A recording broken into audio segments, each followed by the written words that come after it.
বা সকলের কাছে এই এই বাংলাদেশে একটি ব্যাপক ভিত্তিক সংস্কার সাধিত হোক এই অভিপ্রায় সকলেরই ছিল। সেই জায়গা থেকে ইন্টারিম গভর্নমেন্ট ৬টি সংস্কার কমিশন গঠন, সেই কমিশনই তারা তাদের সংস্কারের জন্য প্রস্তাবনা তারা তৈরি করেছে।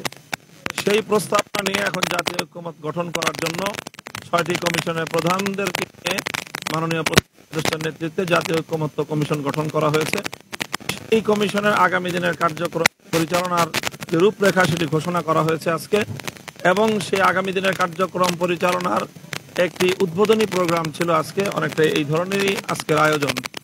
তো সেখানে ৬টি কমিশনের পক্ষ থেকে যে প্রস্তাবনাগুলো তৈরি করা হয়েছে সেই প্রস্তাবনাগুলোর ভিত্তিতে তারা আমাদের যে সকল রাজনৈতিক দলগুলোকে আলাদা আলাদা রাজনৈতিক দলগুলোকে ডাকবেন, তাদের বিনিময় করবেন এবং তাদের কাছে এই প্রস্তাবনাগুলো, কমিশনের প্রস্তুতকৃত প্রস্তাবনাগুলো তাদের কাছে দেওয়া হবে।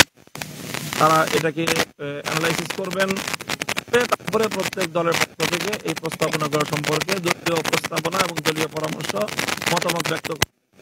এবং সেই ভিত্তিতে উপদেষ্টা একটা টাইম ফ্রেম তিনি ঘোষণা করেছেন যে আগামী আশা করা যায় যে ৬ মাসের মধ্যে দ্বিতীয় ধাপ সম্পন্ন হয়ে সংস্কারগুলো ঐক্যমতের ভিত্তিতে সাধিত হবে।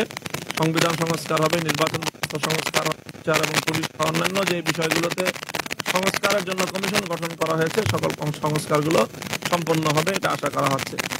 আজকে আলোচনার মধ্যে দলগুলো আরেকটা বিষয় ব্যাপকভাবে আলোচনায় নিয়ে এসেছিল, সেটি হলো জাতীয় নির্বাচনের আগে স্থানীয় সরকার নির্বাচন।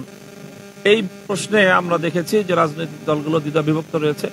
অনেকে এই বর্তমান যে স্থানীয় সরকার ব্যবস্থার যে ভণ্ডুল অবস্থা, সেই জায়গায় ভঙ্গুর অবস্থার কারণে অনেকে অতি অনতিবিলম্বে স্থানীয় সরকার নির্বাচন দাবি করেছে। আবার অনেক রাজনৈতিক দল তারা বলেছে জাতীয় নির্বাচনের আগে যদি এই মুহূর্তে স্থানীয় সরকার নির্বাচনের দিকে যাওয়া হয় তাহলে এটি একটি সিভিল ওয়ার দিকে দেশ চলে যেতে পারে। এই জন্য তারা সতর্ক করেছেন যে কোনোভাবেই যেন এই ধরনের সিদ্ধান্ত গ্রহণ না করা হয়। সেই সাথে সকলে আরেকটি বিষয় ঐক্যমত পোষণ করেছে এবং সকলের অভিন্ন ঘোষণা ছিল যেন বিগত ফ্যাসিস্ট সরকার এবং এই ফ্যাসিবাদী শক্তি তাদেরকে যেন কোনোভাবেই রাজনীতিতে পুনর্বাসিত করার কেউ কোনো অপচেষ্টা না চালায়, এবং এই আগামী নির্বাচনের এই প্রস্তুতি পর্বে বা কোনো অজুহাতে সেই পতিত সরকার বা তারা সেই ফ্যাসিবাদী শক্তি তারা যেন বাংলাদেশের রাজনীতিতে পুনর্বাসিত হওয়ার সুযোগ না পায়। সেই সঙ্গে তাদের বিচার ব্যবস্থাটাকে নিশ্চিত করার জন্য অতি দ্রুত বাংলাদেশে আগামী নির্বাচনের আগেই অন্তত দৃশ্যমান কিছু বিচার প্রক্রিয়া যেন সম্পন্ন হয় এবং বিচার যেন কার্যকর যেন হয়, সেই ধরনের কিছু দাবি উত্থাপিত হয়েছে এবং সেই ধরনের কিছু আশ্বাসও আমরা সরকারের বিভিন্ন দায়িত্বশীল মহল থেকে পেয়েছি।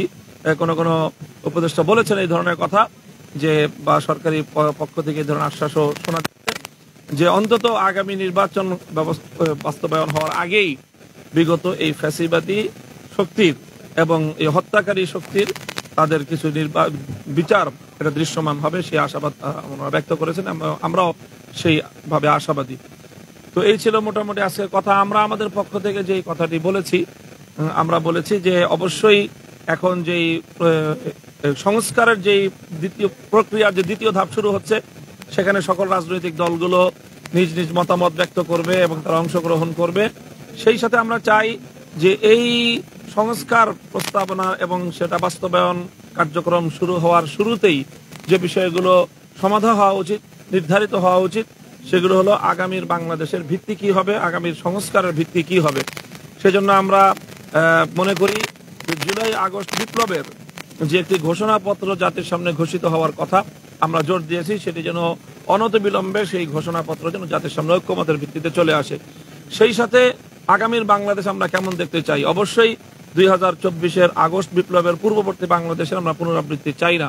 এজন্য বাংলাদেশটাকে আমরা যেভাবে আগামীর বাংলাদেশ দেখতে চাই, সেখানে যেই অতীতের যেই বাংলাদেশের যে ঘটনা প্রবাহ, সেই ঘটনা প্রবাহের সূত্র ধরে 47, 71 এবং 2024-এর যেই ঘটনা প্রবাহ, সেই ঘটনার ভিত্তিতে যেন আগামীর বাংলাদেশ গড়ে ওঠে, সেই ধরনের প্রত্যাশা আমরা ব্যক্ত করেছি।